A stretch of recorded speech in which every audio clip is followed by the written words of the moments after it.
Greetings. In the name of the National Latino Behavioral Health Association and the Latino Prevention Technology Transfer Center, we welcome you. June is the National Men's Health Month. This month is all about encouraging the men in our lives to take care of their health. And our center is happy to partner with the National Compadre Network to bring you a three-part virtual learning session titled Un Hombre Noble: How to Engage, Embrace, and Heal Chicano Latino Males. Today is the first session, the Sacred Manhood. The second session is titled Sacred Fatherhood, and it's going to take place June 25th. The third session is Hombres Buscando Balance, so it's going to be June 18th. So we invite you to join the three sessions. All of them are going to be in Easter time. My name is Dolca Michelle Zelaya, and I'm the program coordinator for the National Hispanic and Latino Prevention Technology Transfer Center. I will be your host for today's session. Now, please allow me to share some brief instructions about today's virtual learning sessions. A copy of today's presentation will also be available after the event. The lines will be mute throughout the presentation to minimize background noise. When we get to the QA portion of our session, you will have the opportunity to ask questions by clicking the QA box, and I will present your question to our moderator and panelists. We will also be asking you to fill out a brief survey at the end of this event. This satisfactory evaluation is important to the work we do and provide us with the opportunity to improve our training efforts. So let's start. Next slide. Let's start by introducing the National Latino Behavioral Health Association, NALBA. It's a nonprofit and is located in New Mexico. The mission and goal of the National Latino Behavioral Health Association is to influence national behavioral health policy, eliminate disparities in fundings and access to services, and improve the quality of services and treatment outcomes for Latino populations. Next. NALBA was established to fill a need for a unified national voice for Latino populations in the behavioral health arena and to bring attention to the great disparities that exist in areas of access, utilization, practice-based research, and adequately trained personnel. NALBA Executive Director is Mr. Fred Sandoval. NALBA's objective is to provide national leadership on mental health and substance abuse concerns of Latino community in five major areas of focus: targeted capacity expansion of mental health services for Latinos, Latino behavioral health evidence-based practices, legislation to increase the number of counselor therapists and other behavioral health practitioners, fundings for co-occurring disorders on alcohol and substance abuse, opioid crisis in the Latino community, and suicide prevention. Now, allow me to introduce our Prevention Technology Transfer Center. Our PTCC is part of the TTC network, a multidisciplinary resource for professionals in the prevention field. The PTTC network was established in 2018 by the Substance Abuse and Mental Health Service Administration, SAMHSA. The PTTC is comprised of 10 domestic regional centers, 6 international HIV centers funded by PEPFAR, and 2 national focus areas, and a network coordinating office. Together, the network serves the 50 US states, the District of Columbia, Puerto Rico, the US Virgin Islands, the Pacific Islands of Guam, America Samoa, Palau, the Marshall Islands, Micronesia, and the Mariana Islands.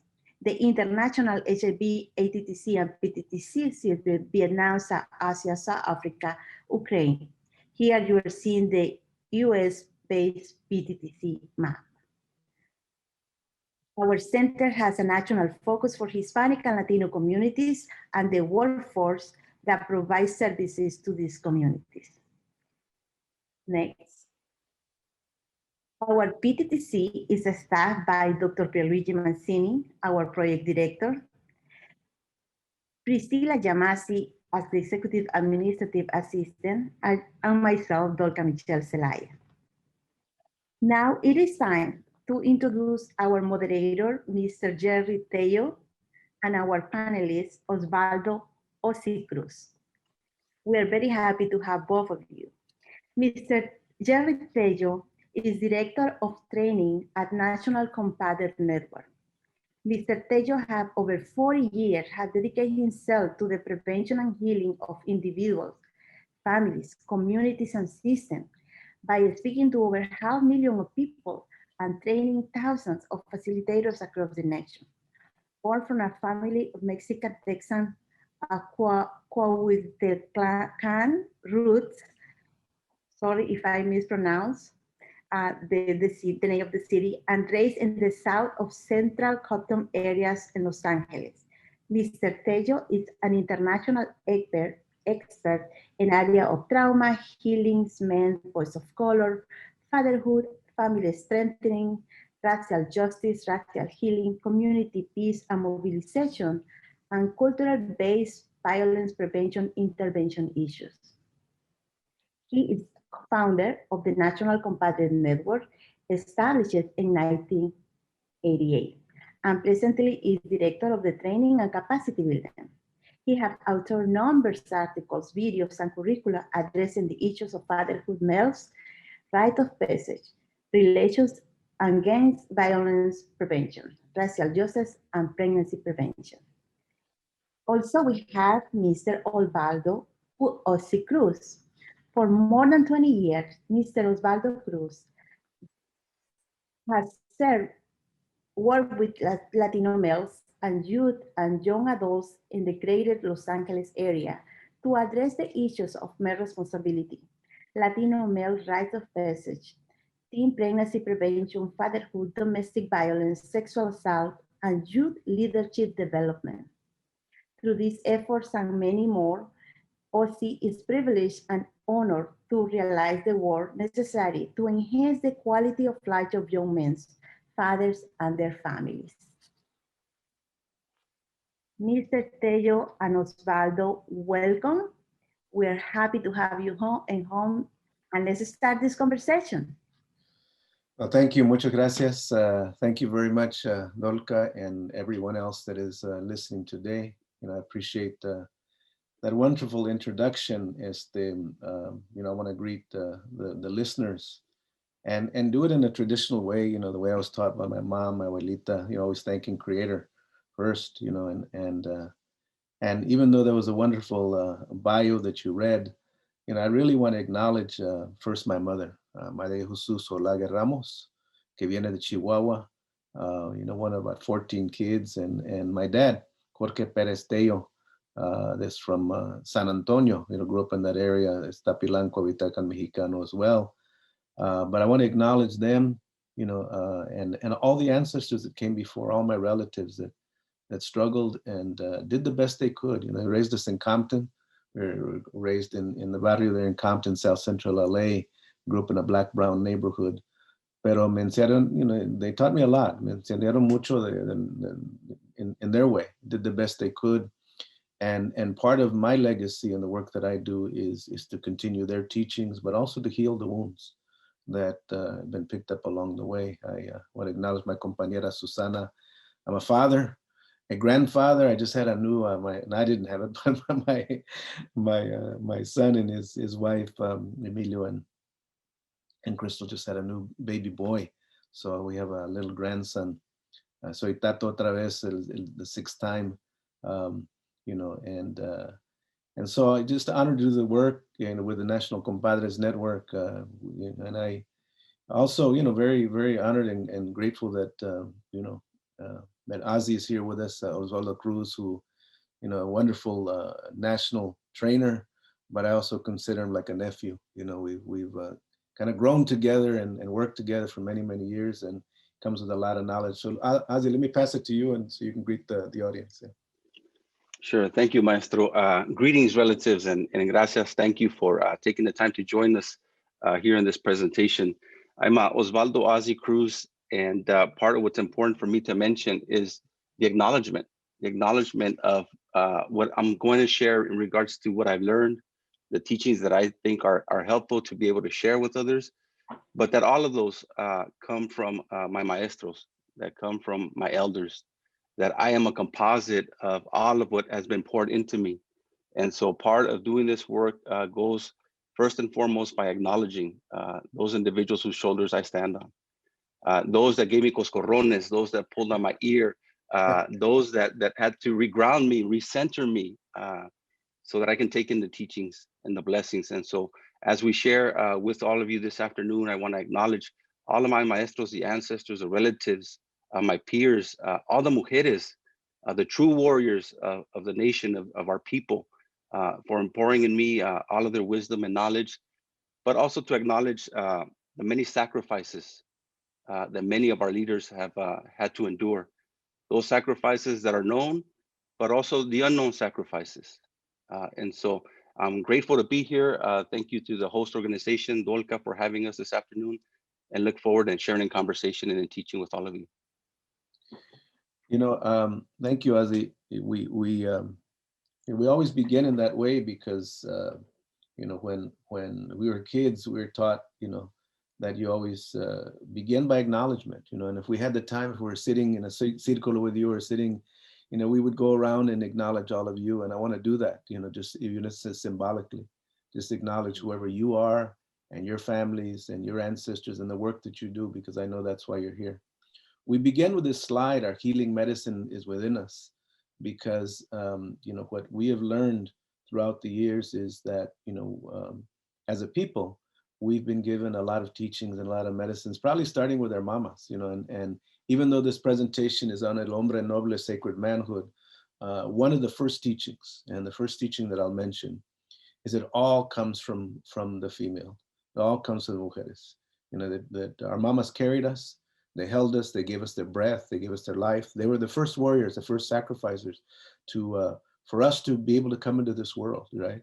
And so we always, talking about Un Hombre Noble, and we'll talk about this later on, the first teaching of really sacred manhood is honoring women, honoring our moms, our grandmas, mujeres, all the women in our lives, because that's where life comes from. And we recognize that, that's where healing comes from. Healing comes from the feminine. Healing comes from that sense of nurturance, of compassion, and all of that. So next slide. And we begin with that, and so for myself, grew up in in the barrio, and I'll talk a little bit about that growing up. But I was able to through the sacrifice of my family and all of that, be able to get to college and get through, right, and get a degree in clinical psychology. But one of the things that happened is that the things that I was learning, in college, confused me. The theories and the theoretical formulations confused me because they told me not to get too involved with the people and not to engage so much, and I couldn't abrazarlos, and there's just certain things, but they taught me to diagnose and to kind of categorize, and even I had the power to choose whether in my reports whether a mother should stay with her children, and I had the obligation of writing reports that could actually incarcerate men that looked like my dad and tios and all of that. And so it was a very difficult thing for me. And what I found at the same time that I grew up in a time in which there was a civil rights movement, Chicano movement, a lot of issues related to oppression and racism and all that. And I was in high school during the Watts blowouts, and in my neighborhood, saw buildings burning and saw all of that. So there's a consciousness that came, and And so as I was doing this work, there was this struggle in me because there were not services for the families that I was working with. I was working with familias that had a lot of issues, had a lot of pain. There was domestic violence and gang violence and child abuse. And as much as I was proud of my people, proud of my gente, you know, proud of our culture, you know, in that time, there was another part of me that was struggling. And the other part of me was that, you know, a lot of the pain that was coming in our families were coming from men that looked like me, that looked like my dad, looked like my tío. And as much as I was proud of my culture and our values and everything like that, and I'm saying, wow, but you know, the people that I'm seeing look like me, and how is it, you know? And so, and there was no history or nothing that was given to me to give me a context for that. And so we decided that we had to do something ourselves, you know. And so myself and another colega, Dr. Ricardo Carrillo, which you'll hear next week, we called to you know, other men, because we knew that if we were going to stop this pain, that we had to do it. We were the ones that were inflicting some of this pain. We had to stand up and do it ourselves. And so we called out to hombres and that were working in the field, social workers, you know, psychologists, therapists, community advocates, you know, and we called to them and say, let's develop some programs, because the government is not doing it. They're not funding things that are culturally appropriate to us. And long story short, 19 men showed up. Right? And we knew enough in our culture that when you start out in a good way. I remember every morning my abuelita would start with a prayer. She'd always see, when we go to eat, she start with a prayer. Any festivity, anything, you start with some kind of spirituality of giving thanks and asking for guidance. And we started that way. And then we did a conocimiento, meaning we asked people, you know, why are you here? What's your intention? And the second hermano in began to share that he wanted things for his community and better for the community. But then he said, but you know what's really on my mind right now is that I'm struggling with my own family. I don't know how to love my wife. I don't know how to love my kids. I don't know how to love, because when I was a kid, I was abused, and me sustó. And he says, and sustó del susto, that froze him. And he says, and since then, I haven't been able to give love or receive love, and I'm losing my family. And he began to cry, and not just that little cry, it was that spirit cry where you can barely talk, right? Where your spirit is kind of breaking open. And it was strange for us to see un hombre mexicano, you know, professional, crying in front of all of us. You know, that's something we're taught not to do. We shouldn't do that. But we saw this man cry, his spirit cry, and it touched all of us. And all of us began to cry, all 19 of us. And even though we're professional, we're supposedly made it. We're the successful ones. We're the ones that actually provide the services. Nombre, in that círculo, we were all, you know, just feeling it. And by the time we went around and finished that círculo, what we realized that all of us still had pain.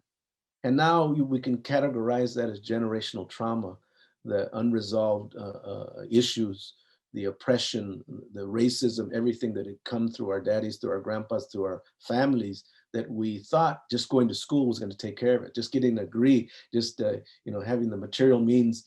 We didn't realize that, and a number of those men that were so-called successful were not doing successful things. Some of them were drinking too much, some were getting high, some were being unfaithful in their relationship, even though they were professionals. They were the leaders of the communities. And so what we came to conclude is the most revolutionary thing we could do, the most important thing we could do as men, before we went out to help somebody else, before we go to develop programs, become leaders in the community, that the most significant thing that we had to do is heal ourselves. We had to cleanse ourselves from some of the ways, some of the practices, some of the behaviors that were hurting ourselves and hurting our families and hurting our children. And later on, we began to find out that those were not our original ways, that those were oppressive ways that we had integrated into our life. And so in 1988, we made a commitment that the first step of being an hombre noble is we had to face ourselves, lo bueno y lo malo, right? And that we had to then do our work to heal ourselves so we could be, first of all, before we can be good professionals, we had to be good hombres, good men, good partners, good husbands, good fathers.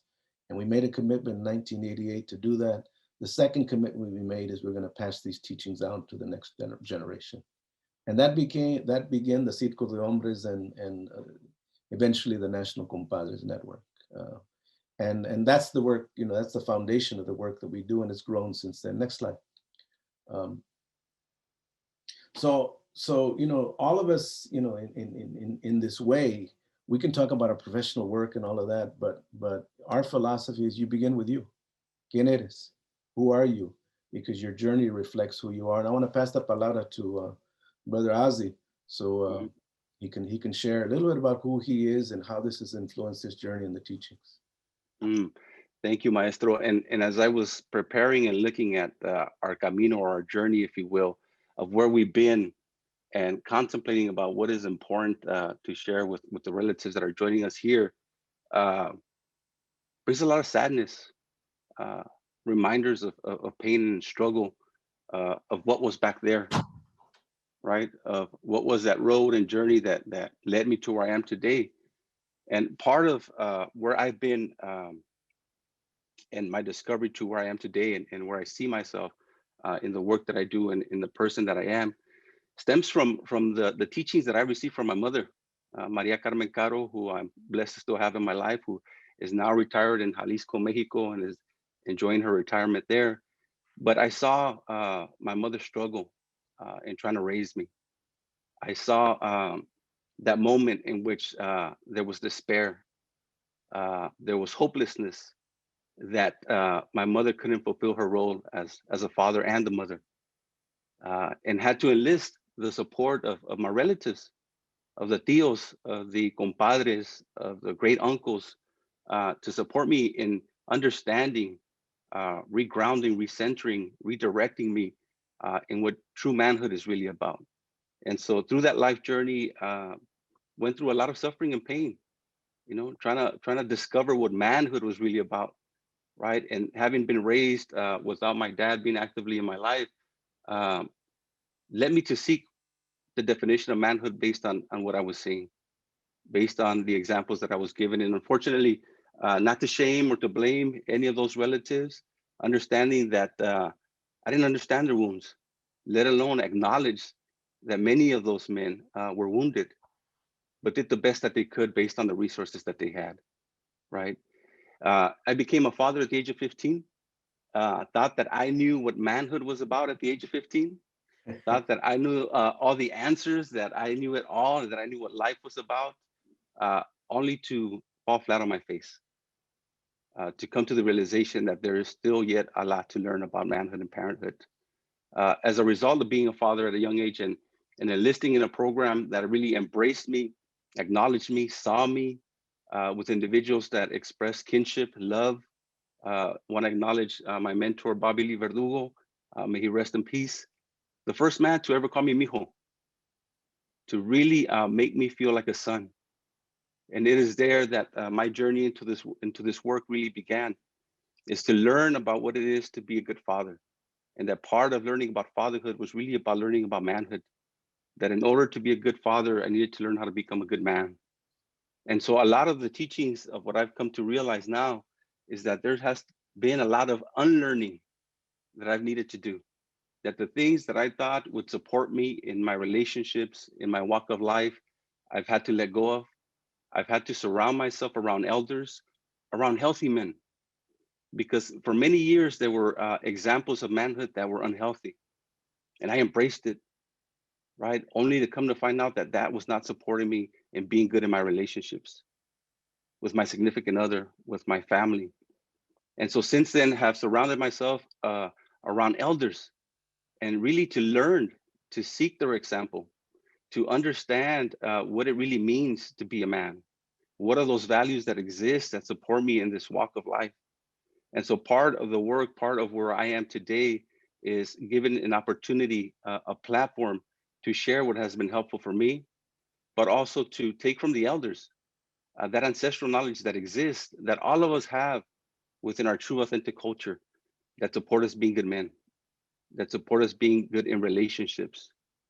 More intentionally, part of the work of the National Compadres Network is to really uplift true manhood, right? Those values to combat domestic violence, to address those issues of sexual assault, that many women have had to take on that responsibility to engage in these conversations, to engage boys and other men. And so here today, I can share with all of you that part of my work in collaboration and in partnership with the East Los Angeles Women's Center, that it is our intention to work to address those issues, to heal our communities, to heal our children, so that we can all live in peace and harmony, respect one another in the way in which life was really intended to be lived, is honoring all of our relationships. Mhm. Thank you, Maestro. Yeah, thank you, Ozzy. I mean, and you know, we really see the example of healing and transformation in Ozzy.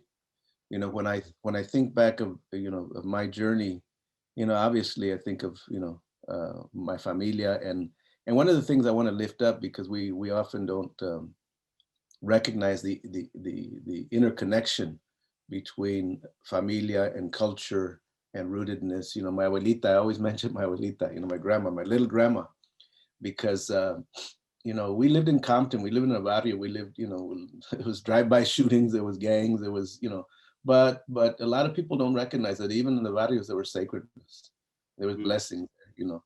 And my grandma, and even though no hablaba inglés, you know, she said puro español, and I thought she was crazy. She didn't read or write or anything, but tenía sus modos, and one of her modos, one of her things, at 4:30 every morning, she'd get up, and it's the only quiet time in my house, because the rest of the time all these kids and, you know, making a lot of noise. But at 4:30 in the morning, she'd go right there in the hallway where there's a little nook in the hallway, and tenía sus velas, her candles, the Virgen Guadalupe, and she'd kneel down on that pillow and she'd begin to pray, you know. And she'd call, you know, to you know, her grandma and her grandmas, and call to, you know, the Virgen and everybody like that, and that she brought her spirit. And I know that she was saying, "Cómo voy a, you know, crecer estos niños? They're changing, you know, their values are changing. They're learning these new ways." And my grandma was really, really, you know, bothered by that. And I'm sure, you know, she was, my dad and my mom was too. But then she would come after she prayed at sometimes 5:30 in the morning, come to the place where all of us kids were sleeping, and she would give us a bendición. She would bless us all up. And I used to hate it, because sometimes 5:30 and she woke me up. And I didn't understand the sense of bendición. Why was that necessary? You know, I understand today that it wasn't for my grandma's prayers, my mama's prayers, my daddy's prayer. You know, people that prayed for me, that continued to hold my spirit.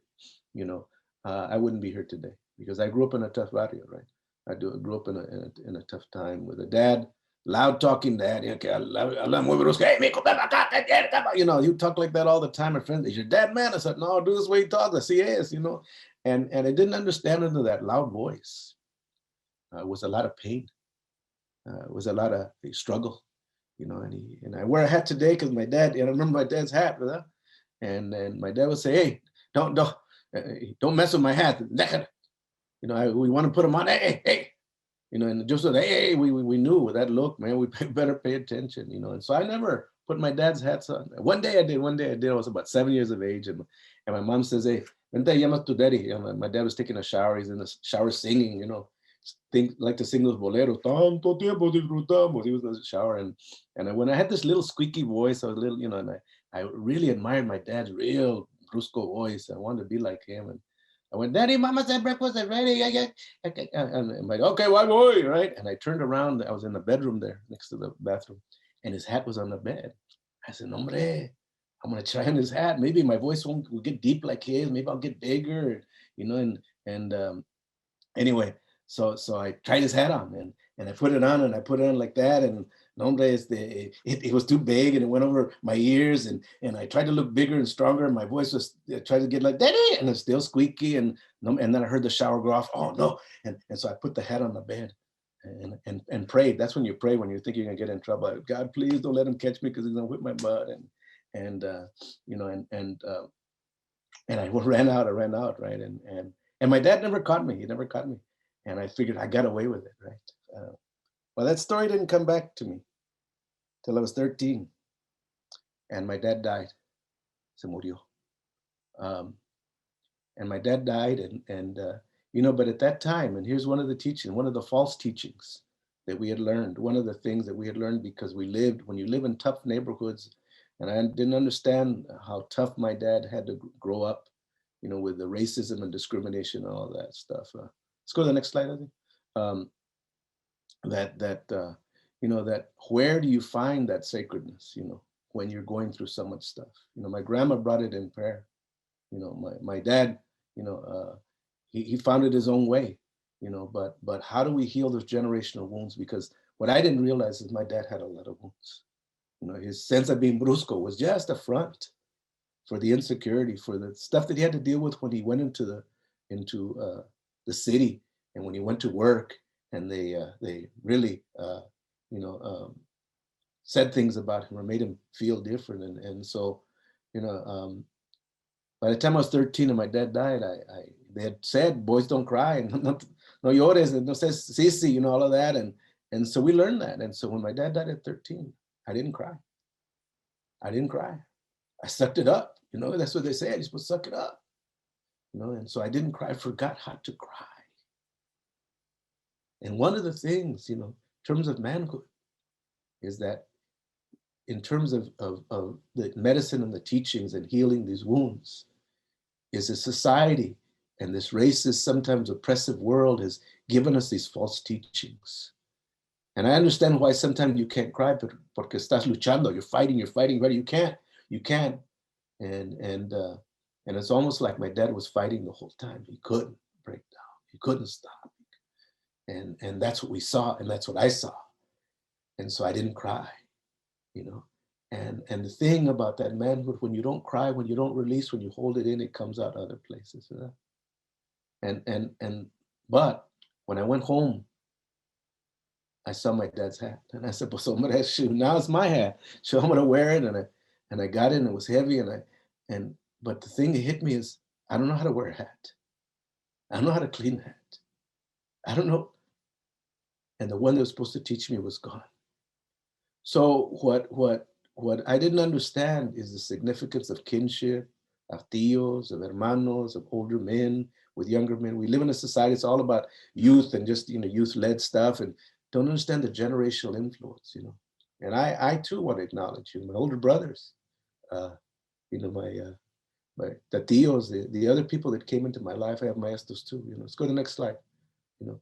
And you know, and with that, you know, we then began to go on a journey to understand really the pain that our families have gone through over these years, you know. And we cannot talk about the wounds, and we'll talk about that more next week, of manhood, wounds of our hombres, without understanding the history that people have gone through. You know, the killing, the rapes, all the stuff, the abuse, the things that still go on at the border, our land being stolen, our tradiciones and ceremonies, and indoctrinated, the patriarchy, the false machismo. We're going to talk about that, the false machismo, that you think that it's, you know, what you think manhood really is, that we thought it was, you know. And so the colonized thinking really is all those negative things, you know. And, you know, Ozzy works a lot in that area. Ozzy works a lot in that area in terms of, you know, domestic violence and sexual assault and all of that. And one of the things that you know, we do in the Compadres Network is begin to refocus what it is to be un hombre noble. What does it really mean? Not the false teachings that were given, and even, you know, the sense of, you know, being able to heal yourself and heal your generation. So, Ozzy. Thank you, Maestro. And just to be responsive to some of the comments and questions that are coming into the chat, is want to just really address what sacred manhood is really about. Sacred manhood is contrary to what Maestro just shared around that false sense of machismo and misogyny. That true manhood is really looking at the significance and the values that exist within manhood. That there are healthy values that exist there that support us being good in our relationships. But not just that there are values there, but that sacred manhood also carries a responsibility, right? And that sacred manhood is first and foremost, rooted in the respect of women and children in all our relations. That's what true manhood is about. Not what people say manhood is about, but we recognize that true manhood is defined by our ancestors, by the knowledge that was left behind, by what's in the codices and the scriptures, right? And so we have to reclaim the narrative of what true manhood is for ourselves, for our families, so that we don't become defining ourselves by popular culture, by what we see, by the false expectations of others, or what is being said about manhood. But much of what Maestro Jerry has just spoken about, those barriers, is that we see them, that oftentimes when men are not even acknowledged, and I oftentimes share the story of those of us that are parents, that those of us that are blessed to have children. I'm a father of 4, I have two boys, 2 girls, that when my daughters fall, that a loving, caring dad that I am, and quick to be responsive and to run and to say, mija, are you okay? Ven pa acá, where's the boo-boo? Besito, besito, kiss, kiss, kiss, a la ru, ru, ru, the Band-Aid, the peroxide, the alcohol. I got you, shh, aquí estoy, daddy's right here. But what happens when our boys fall? Are we as responsive? Are we quick to say, ven pa acá, mijo, I got you over there, the Band-Aid, the boo, the besito, the peroxide, and all of those things? What has happened throughout generations of oppression and racism and believing this false sense of manhood is that we've hurt our children, primarily our boys. So much so that we don't even acknowledge that boys can go through pain and suffering. Because the common response is always, don't look at him, no lo veas. If you look at him, va a llorar más, he's gonna cry more, right? Not even acknowledging that those boys can experience pain and that those boys will grow up to become men, that those men, should they choose to, will engage in relationships, should they choose to, will become parents, will become fathers. That many of the times, because of this false sense of manhood, nos han dicho, as Maestro said, que los hombres no lloran, suck it up. And we understand why that sometimes has to happen. But what has rarely been shared is that, mijo, you don't hold on to that forever. Because if you hold on to those tears, to that pain and suffering, that sometimes it will manifest in a way in which we're short in our relationships, can easily become aggressive or disrespectful. And so what we oftentimes see is that many men that are struggling to articulate the pain, the suffering that they've encountered, that don't have spaces to be able to, at the very least, acknowledge, give voice to, speak to that pain, that many of them will take those wounds to the grave. That oftentimes when we see men become emotional, that we see that inner struggle that occurs, that we see that manifestation of that struggle in the body, that breathing, that hyperventilation, that we can't breathe, right? And all of a sudden the lip starts to shake, the nostrils flare up, the eyes get watery. No, I'm good, dog. I got this. And we drown ourselves in a cup of tears. We need to reclaim manhood. We need to love on our children, love on our boys, mention to them, let them know, mijo, it is okay to cry. It is okay to shed a tear. That's a part of your healing medicine, that your tears are medicine, and that I'm here to embrace you and love you just the same as anybody else, right? And oftentimes we fail to say that to our children. We fail to say that to our boys. And so it's important that we begin to recognize what are those outside influences, right? That I, as a parent, only have certain control, and I'm hoping to indoctrinate my children with healthy values, but that there are other influences that sometimes get in the way, right? That are unhealthy, that contribute to rape culture. You know, thank you, Ozzy. And we'll talk a little bit more about that later, but let's go to the next slide. But one of the things that is not understood is that within our traditional culture, our authentic traditional culture, not the oppressed one, not the one that is wounded, but our true authentic culture. I mean, you remember men, I'm sure, in your communities, que eran hombres de palabra, right? That you could count on them.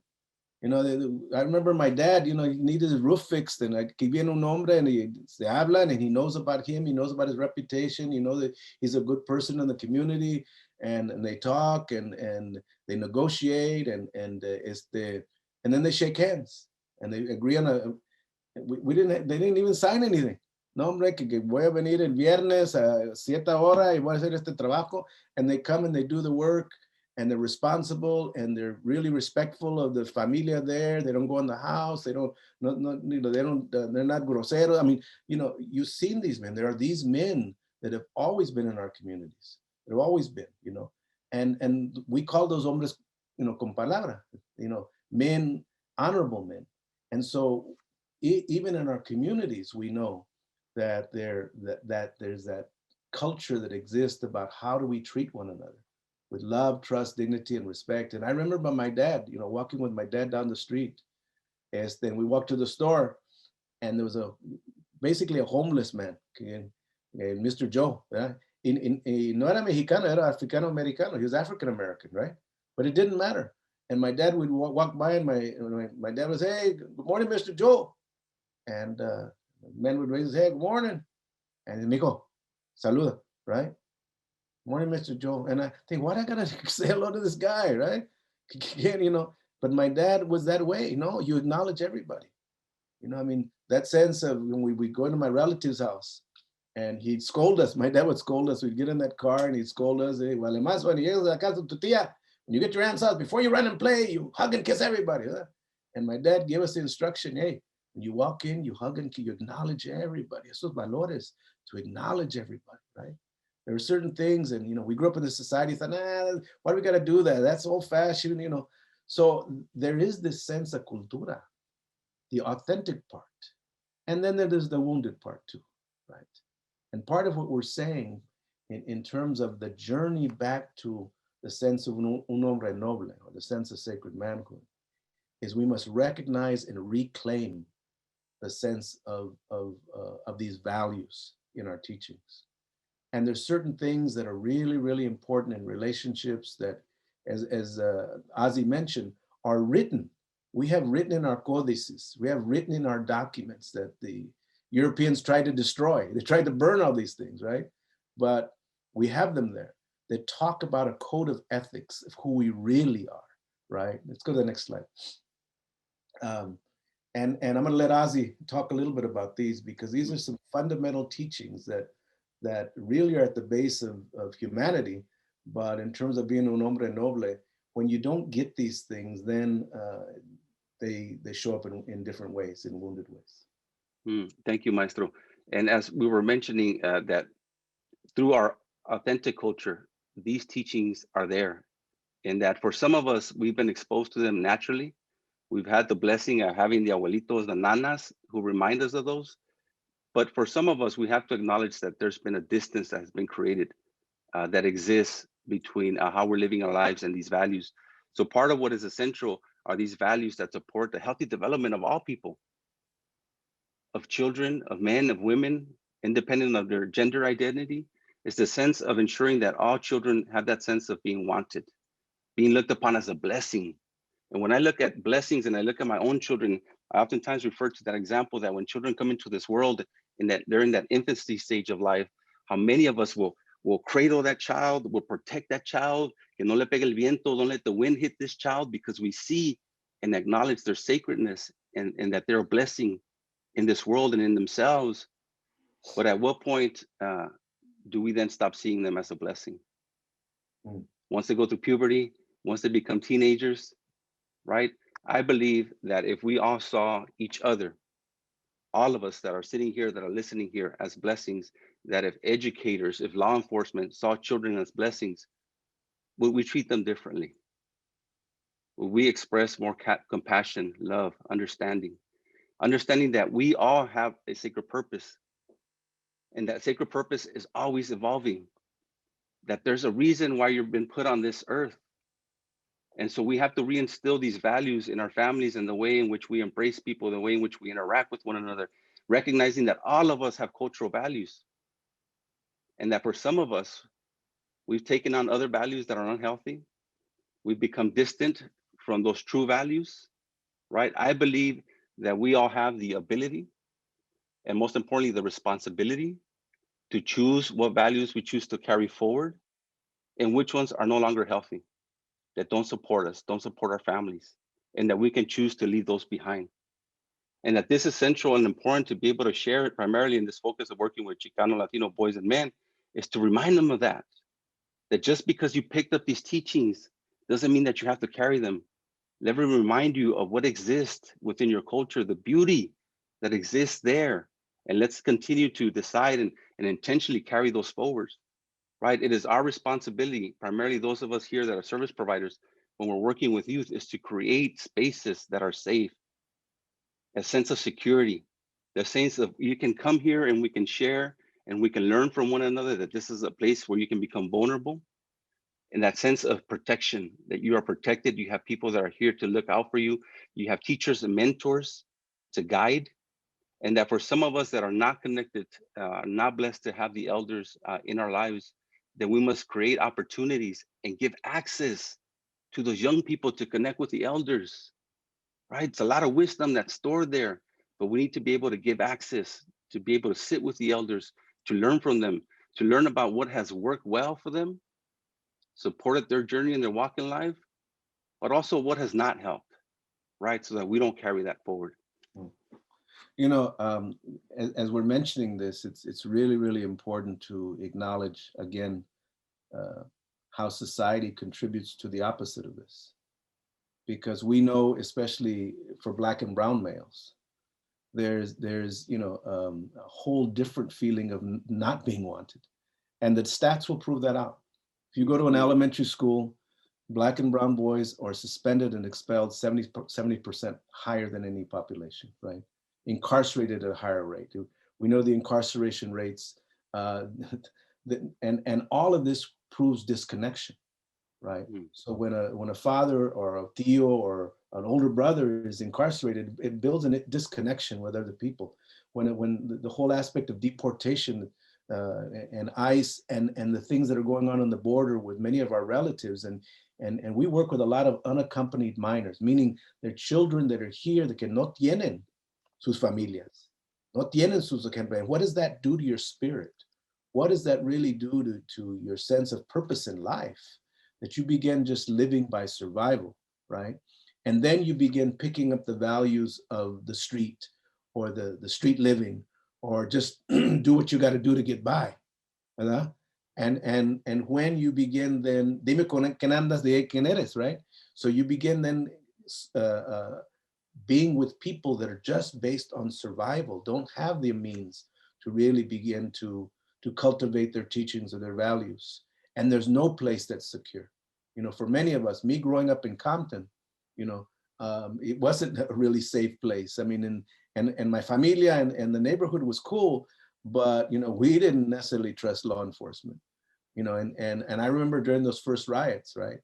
The riots that happened, they brought National Guards in. There was a National Guard tank on the corner of my house, and there were National Guards there. And I would walk up my house to go to school. And my best friend, African American, we'd walk to school together. As we walked out the house, there'd be a National Guard, and we heard them click that AK-47, and our bodies would tighten up.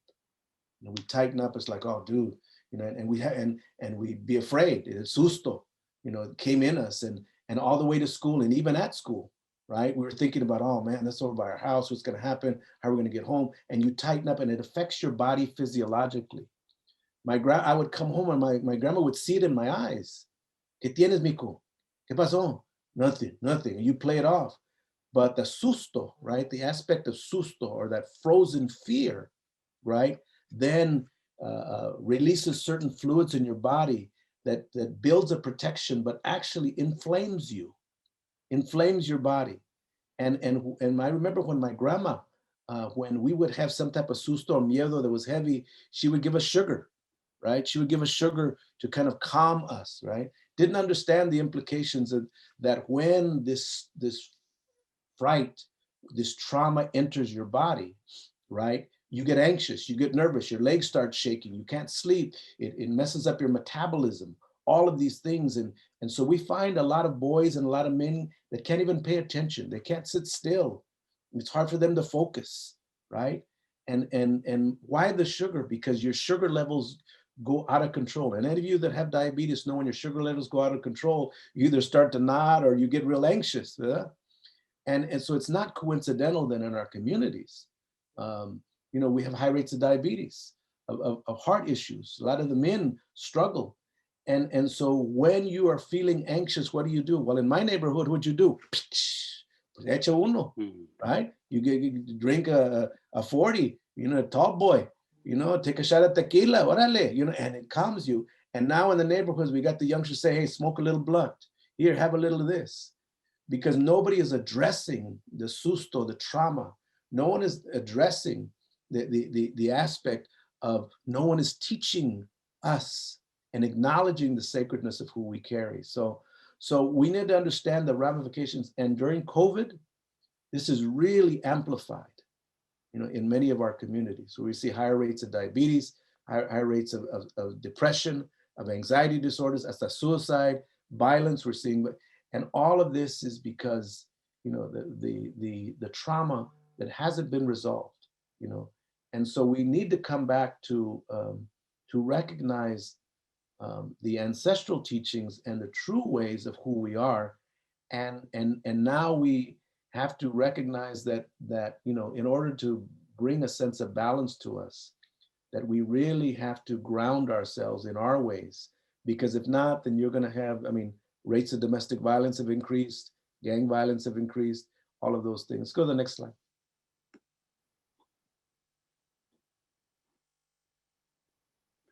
And so part of what supports healthy, sacred manhood is really these 7 values. When we talk about El Hombre Noble, or what it is to be a noble man, it's really looking at as a person of the word, as somebody who honors their commitments, that has follow through, right? That when we look at relationships and we make that commitment to be honest, to be committed, that we honor our palabra, that there's thought and consciousness about what comes out of our mouth before we say it.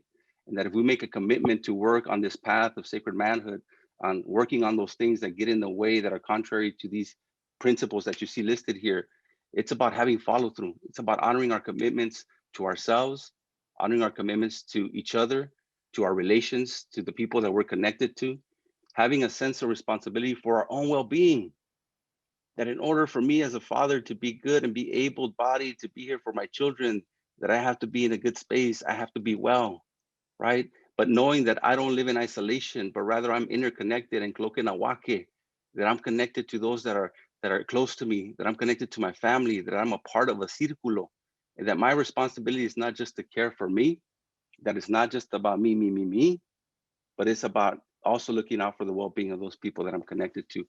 To reject forms of abuse, as Maestro was mentioning, many who self-medicate as to not to feel what they're experiencing, and how oftentimes when people do struggle with substances, how it gets in the way and creates disconnection, how shame gets in the way, and children don't want to be seen with their parents.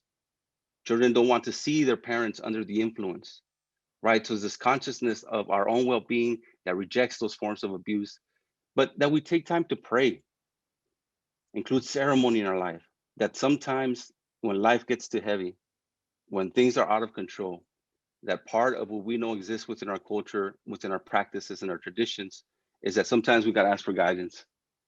Que ya no puedo, that I'm tired of carrying this. Can you please intercede for me? Can you offer guidance? Can you send the persons that are going to support me to overcome the hardships, the challenges, the hurdles that I'm facing now, right? And to be able to give gratitude, to say that in spite of all of those challenges, that there's always something to be grateful for. Another day of breath, another opportunity to undo, to redo, to better do how we interact with people, how we treat each other. It's sensitive and understanding, that we listen to understand, not just to generate a response, but to understand where people are coming from, right? To understand that we wish all of us had the access to Maestro Jerry, had access to Armando Lawrence, one of my other elders, right? But that some of us have not had those opportunities. And so it's not about criticizing inappropriate behavior, but rather looking to understand, to see where we can be supportive. When we talk about the espejo, it's like a mirror reflecting support and clarity to one another. That sitting in circle is about holding each other accountable. That in seeing each other, we can hold each other accountable, that we can lean on each other for support, and that we try to live these values honestly and con cariño and with love and to the best of our ability. Thank you, Ozzy. When we work with men, each of these values takes on a whole life of its own. We can just talk about being a person of palabra, and that's a whole teaching in itself. That's a whole struggle in itself. How do you keep your word? When you make and we'll make it real practical here. When you make a promise to a compañera que, hey, I'm going to be true to you, I'm going to be faithful to you. Part of the reclaiming of our sacredness is of hombres, the authentic is follow your word. Mm. Si no vas a entrar con, with total fidelity and total, then don't do it, bro. Entonces así, and it really is about honoring, we understand that manhood is really about honoring all your relationships, right? And so following, and the counter of this, see, we need to recognize is that the way that you break down a people is you make them believe that they're no good, that they're evil, and you give them false values. So there's stereotypes about, about Mexicano, Chicano, Latino men that were mujeriegos. That's just part of your DNA, bro. That's just who you are, but así somos, right? And that we're peleoneros, that we fight for everything. They were borrachos, we drink, and we're Latin lovers. I mean, all of these stereotypes, right? And the reality is, do some of us do that behavior? Yes. But the reality is that that's the woundedness coming out. Because any of the men that we've been in Círculo for 30 some years will share with you what they really wanted to be. Is they really wanted to be good, honorable men. And that the sacredness of that sense of being good, honorable men in their relationships, so that their compañeras, so that their kids would be proud to be around them. They would say, yes, este es mi esposo. And say it with a sense of orgullo, right?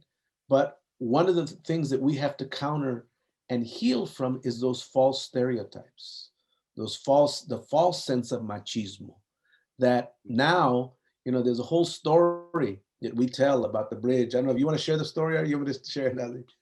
If you don't mind, Maestro, just knowing that we do have a few minutes before we conclude.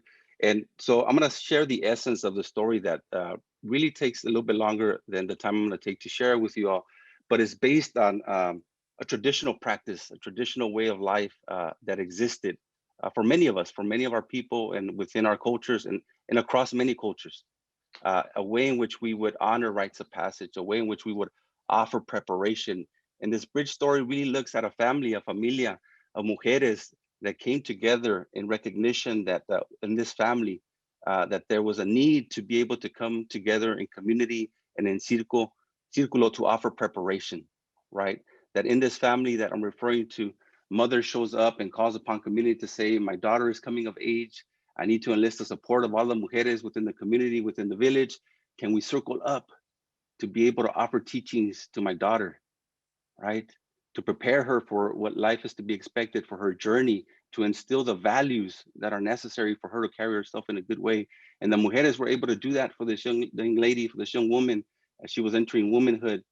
But the señora, the mujer of this family, also had a young boy, un muchachito.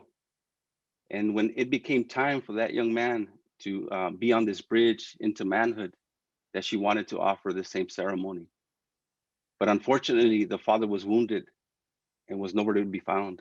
And as this woman traveled throughout the village buscando a su señor to see if anybody had seen the man, people had heard stories about en donde andaba, con quién andaba, where he had been, come to realize that the man was just crossed over a bridge and that people were saying, allá anda, allá está el señor, the father of your child is there, seek him out. And in that process of calling upon him to bring him back in, to come support his child, his son, there were a lot of men on that bridge, many of whom were struggling, right? And then finally, when she gets a hold of the señor, the father of the child, her significant other, she calls to him and says, I need you to come back, regresa, pásale para atrás, come here, your son needs you, te estamos esperando.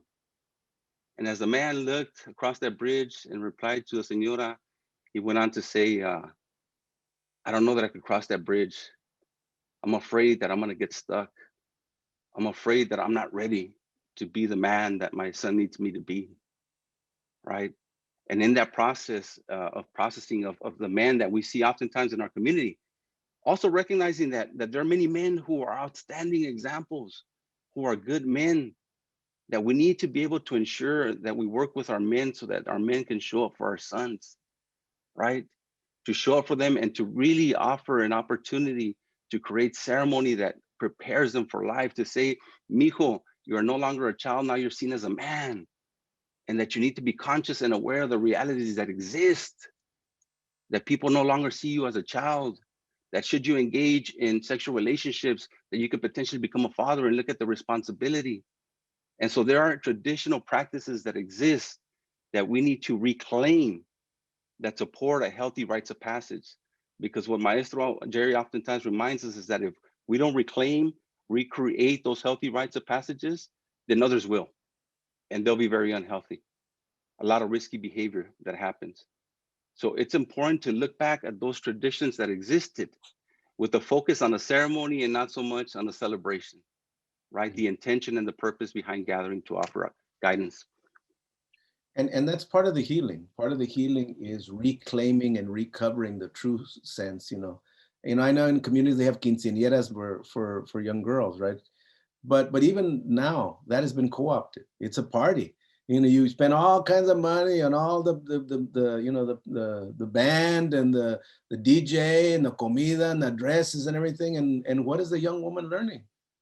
And for the boys, when the conquistadores came over, they banned the ceremony for the boys. Why? Because they knew if the boys grew up to be strong men, they could protect. So they took the ceremony and all, you can't do your traditions, you can't do, and so they took it away. So we don't even have ceremony. We don't even have a rites of passage, And so we must reclaim that, and we're doing that. That's part of what we do. But part of that, the thing that's happened, and the last part of the story that Azi was sharing, is that as the woman began to see all these men that were wounded and think, pues así son los hombres. When she went back to the village of women, the women said, pues ¿qué pasó? No, todos los hombres son borrachos y peleoneros. And as she was saying that, her daughter was listening. Her little daughter was listening. And she turned to her little daughter and says, cuidado con los hombres. And so we now have generations of mujeres, and rightfully so in some instances, that don't trust men. But as she was telling her daughter, don't trust the men, her littler boy was next to the daughter. And he learned not to trust the men and not to trust himself. And so this process of recovering and transformation and healing is us reclaiming and recovering the sacredness of who we are as men, and then taking responsibility for it. Next slide. And so we now recognize that the true definition of macho isn't that false one that society feeds us, that makes us ashamed of who we are, that makes us ashamed of our culture, that gives license to men to act the way they want. No, the true definition of machismo is one who is dignified, right? One who is a protector, but without violence, one who is responsible, right? Cumple con su palabra, one who is nurturing. And then sometimes it is about nurturing. It is about loving. One who is spiritual, that has spirit and teaches his kids about the greater spirit of whatever that is in your life. God, creator, whatever that is. Faithful. In these times we've had to rely on faith because we don't know. Kids say, what's going to happen? How long is the pandemic? Mijo, it's going to be okay. Yeah? Respectful, con respeto a todos. And we know as fathers, as men, as husbands, as it's not easy sometimes. Your kids come out and as much as I do this work, sometimes I want to say, hey man, what I need, I want to slap the heck. No. There go the prayers, there go the no puede ser, hey, the sense of how do you maintain respect even when someone's disrespecting. Sense of being friendly, amistades, right? And that brings in the extended kinship, because sometimes it's not the father alone, it's not the mother alone, it has to be extended kinship. So I call Azi my nephew, right? And I call him, and it's not just, I'm not doing it symbolically, I really see him that way. That's the way we traditionally did things, that if the dad's not there, pues hay otros hombres that need to step in, to be caring, to be sensitive, to be trustworthy, but also one que trabaja, that provides in whatever way you can, right? And so we must reclaim our narrative of what it means to be un hombre noble, what sacred manhood is about, and then do our healing so we can live these principles. Right? Azi. Thank you, Maestro. And if I can ask to go on to the next slide, please. we want to ensure that we uplift and create opportunities for us to share these teachings, to share these valores, to combat that deficit-based media that oftentimes reports on the woundedness of our people and of our culture. And so here we're creating an opportunity for individuals to take on that youth pledge, listed on based on several principles: to honor your word, to be in good connection and good relationship with others, recognizing and understand that the most prized possession is the value of our palabra, of our word and our commitments. Equal to this youth pledge, we also encourage fathers to stand up against violence by sitting down and reading with their children, right? By being present, by being that real macho who is nurturing, who is not just a financial provider, but is a provider of love, of compassion, of patience and understanding. And so as we talk about these resources, we will be dropping the links on that chat box. And we encourage you all to visit those resources, to look at these pledges, and to really uplift and publicly make a statement that we are pledging to end violence, that we're pledging to be better men, not just for ourselves, but for the needed necessity of that next generation, those next 7 generations that are depending to look at us, at our behavior and our example. So I encourage all of you to look at these pledges as we are beginning to come to a close. And if you can go on to the next slide, please. Part of the work that we do here at the National Compadres Network, obviously, is providing training, technical assistance, and there is specific curriculum that we provide that speaks about the rites of passage and character development. Also to include fatherhood curriculum and addressing the issues of domestic violence. You know, hombres que andan buscando balance is working to address those woundedness and those wounds that exist, but also creating opportunities to build capacity across the nation for circle keepers, those individuals that can help to hold space, allow for people to come together to build community and to heal. You know, do you want to add, Maestro? Yeah, one of the things that we recognize is that, you know, as we do this, you know, I started out by saying that, you know, I was already a therapist and thought just because I made it, you know, with a credential and all of that, that I had all this together. Didn't realize that, you know, we have internalized wounds. So the healing starts with us. You know, the healing starts with us being able to look at ourselves and recognize and cleanse from the colonized, patriarchal, misogynistic ways that many times we incorporate, not only in our families, but in our work. As men, we need to relook at how we do things and how we reflect things and how we do our work. You know, as we include, you know, the other aspects, you know, of our development as well. I think, you know, additionally, you know, recognizing that in the sense of true sacred manhood, there are really 4 directions. And I want to mention those 4 directions, right? That in our indigenous aspects of teaching, we talk about these 4 directions. That in the East direction is the direction of the masculine. That is really important, you know. A veces, you know, you got to pull on that masculine. Sometimes, you know, I remember here in California a number of years ago, there was an earthquake, right? And things started shaking, and I got up and pulled my kids together, and the kids were, Daddy, Dad's gonna be okay. And man, I was scared, but no, Miko, yeah, Miko, it's gonna be fine. You know, you got to bring out that courage and pretend like everything's fine. And sometimes, you know, tienes que, you know, aguantar. Sometimes you do have to bring, if you live in a barrio, you know, if you live in tough neighborhood, you gotta put that front up. You can't, you know, so sometimes that's necessary. The courage to go on, the courage to really speak truth, the courage to advocate for your community, for social justice, that's necessary, right? So, but then there's the direction directly across from it. And by the way, the masculine direction is not just for men, it's for everyone, right? Because the mujeres, we know mujeres have been at the forefront of a lot of struggles and a lot of advocacy. But the parallel direction is the feminine. And that sacred manhood is about us being able to embrace our feminine, our caring, our nurturance, our gentleness. You know, I was just watching my son and his month-old baby. It's so beautiful to see my boy hold this baby, you know, and kisses his son, you know, and tell him he loves him, you know. And that was the beginning. And then, yeah, pues the baby tiene caca, right? And I gotta go change it without hesitation, without not saying to his wife, here, go change. No, hey, let me go change him, you know? Nurturing his son, building that connection with him at 1 month, that will then last a lifetime. So he has that nurturing and to know when you can go to that. And then in between those two directions is a childhood direction, a childlike direction. That sometimes we need to be able to play and to laugh and to be silly and to be childlike, to be able to play with our kids, not be so serious all the time. No, let's be silly. Let's, dance with the kids, jugar con ellos, I mean, we need to do that for ourselves too, And then finally, the fourth direction is the elder direction of wisdom. Sometimes we just need to be wise about life.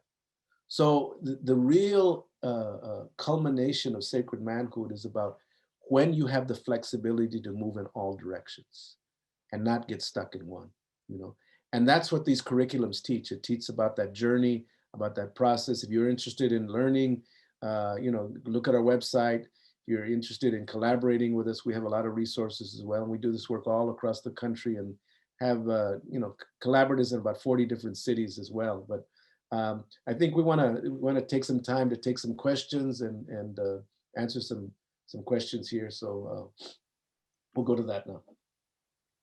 Thank you so much. Oh my God, what a beautiful presentation. Thank you so much for all the attendees who are supporting this presentation. Also, we have a few questions and a few minutes to go over.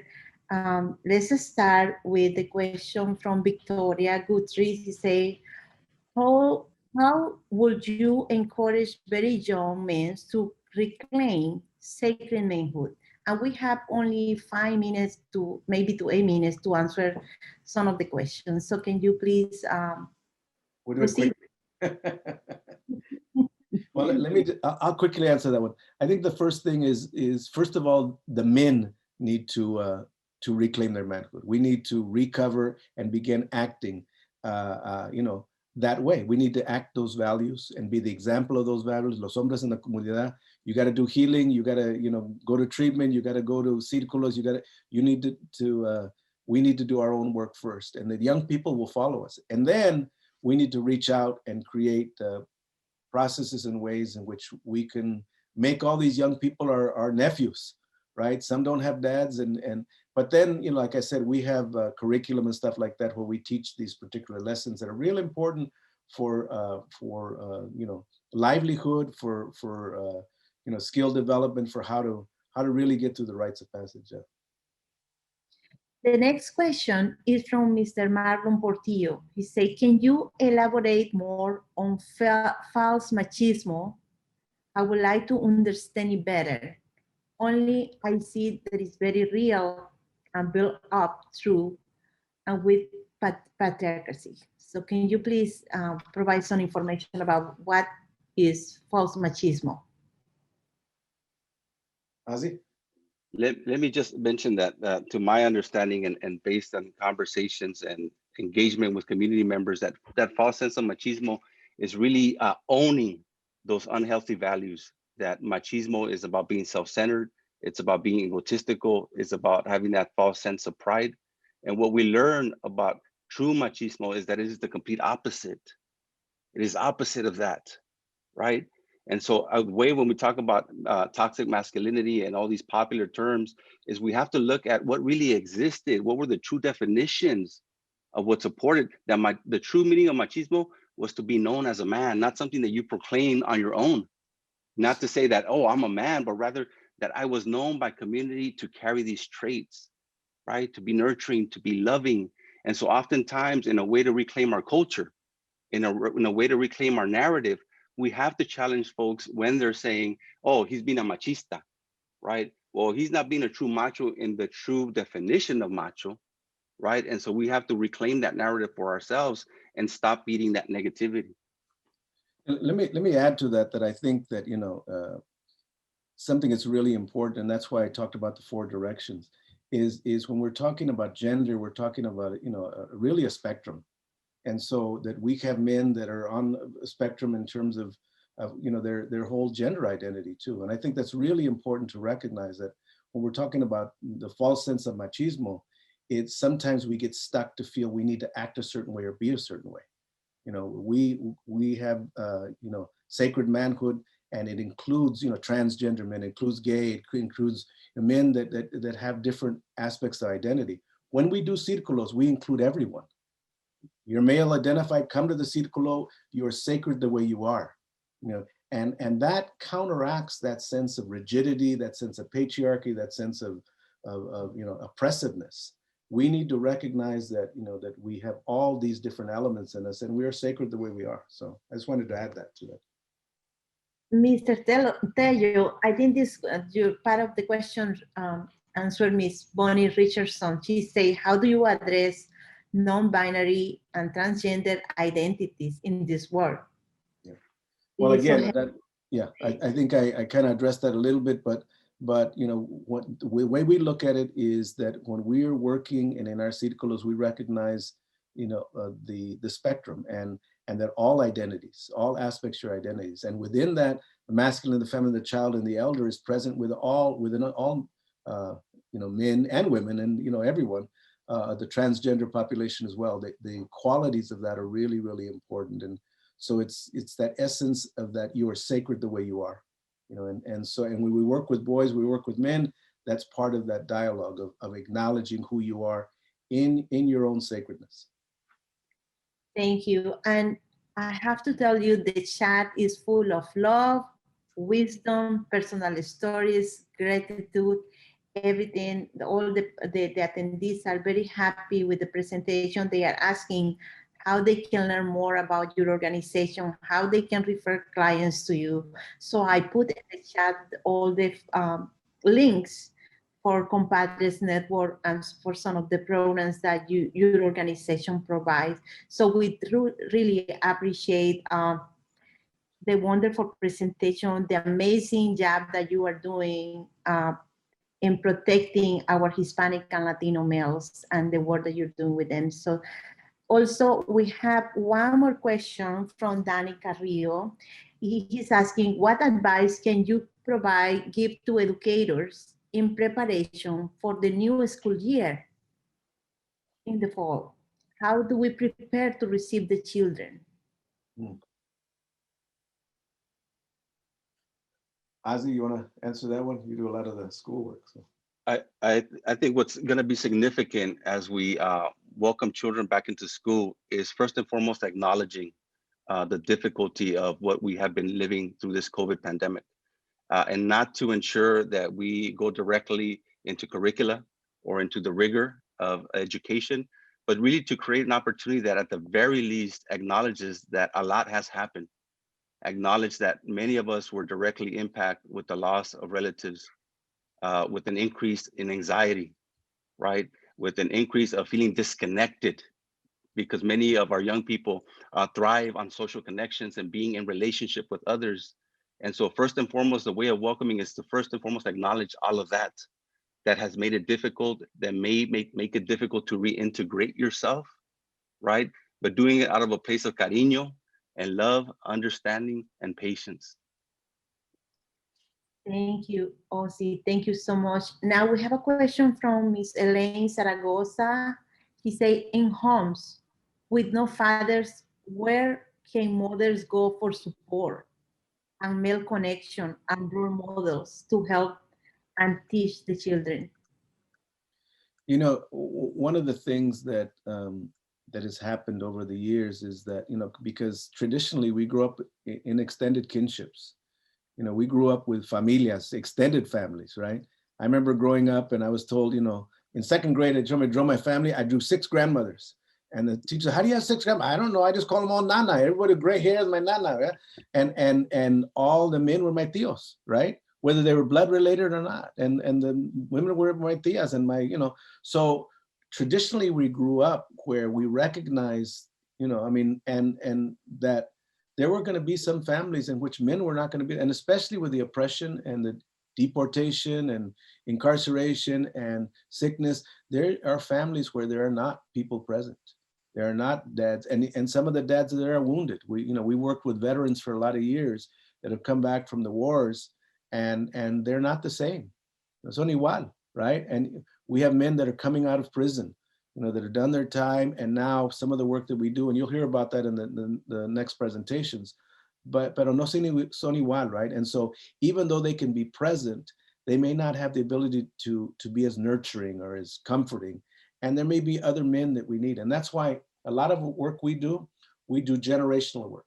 So we have elders and then what we call yelders. Yelders are not elders yet, but no son jóvenes, right? They're in between that kind of 26 through 50 age, right? And it's really important because they're younger and they still can interact, still play, jugar, todo eso, you know, we need men in community like that. And then you have the youth. And so we help to create círculos. We help to create in communities círculos, círculos de hombres that have all those generations. So even though you may not have your dad, you go in a círculo and there's men there que son tíos, right? We need to recreate those in communities. So there's healthy places for young men to go, for boys to go, that they can not only be loved and nurtured, but given example and support by other men, you know, that they then can consider their tíos that way, you know. Thank you, Mr. Tello. The last question is from Gilbert Madrid, and he said, where do we get training or more information on how to run the círculo? Ozzy? So please, if we can, Dolca, I know that our contact information is on one of those slides. We encourage you to reach out to us. This is how you get a hold of Maestro Jerry or myself, but also to visit our website. Please reach out to us. I'm more than welcome to connect with you, to have a conversation, a conference call, to share about the process of bringing training to your community. You go to the next slide too. I think it has, no. The next, this one, yeah. So we also have a podcast. And I think there's a link someplace for the podcast. It'll be in the chat, if we can put that in the chat. But go on this podcast too. It comes out every Tuesday, and we have a lot of different teachings that come out there. But you can go to our website, and you know, we have information about the different curriculum trainings that we do, the different presentations we do. What is featured here also is my latest book, Recovering Your Sacredness, if you're interested in that as well. But you know, contact us. We'd love to collaborate and build on what you all are doing. We know a lot of you are doing some wonderful work as well. And you know, we're here to help you know, build community and rebuild and reclaim the sense of sacredness in all of our relations that way. Thank you, Mr. Tello. Thank you, Osvaldo, again. Thank you to all the participants. This presentation has been a work of wisdom, practically. I love all the things, and some of the participants highlight some of the words in the chat. Like, for example, you cannot hold the pain forever. Your tears are healing medicine. Hombres en palabra, acknowledge the women and the girls. Hombre Noble. So thank you so much for that. Now it's time to move with the presentation. Please, next slide. But we want to appreciate all the presentation. Here is the information for our next session. Next two sessions, Hombres Buscando Balance, working with wounded men.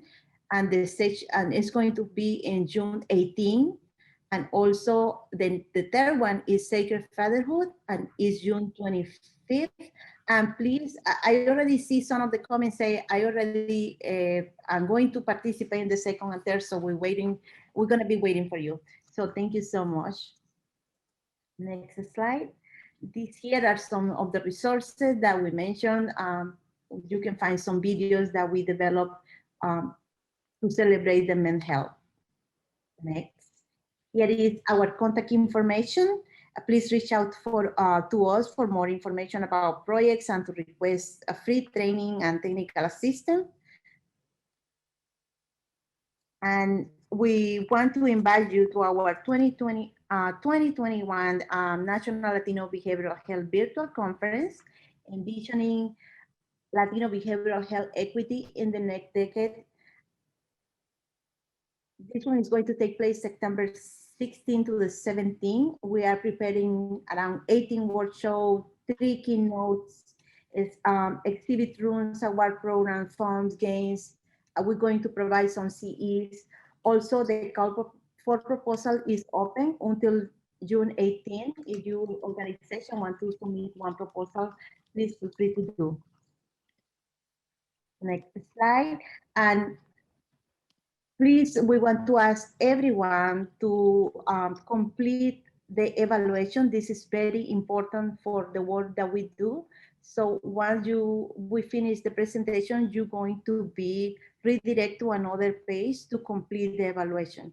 This is very important. So we appreciate if you help us with this evaluation component. We want to thank everyone. Gracias a toda la familia, a toda la raza. Gracias, Osvaldo, again, and Mr. Tello for all the wisdom. And we invite you to join for the next 2 sessions. Thank you so much for joining our event, Sacred Manhood, and see you in the next time. Thank you. Gracias. Obrigado.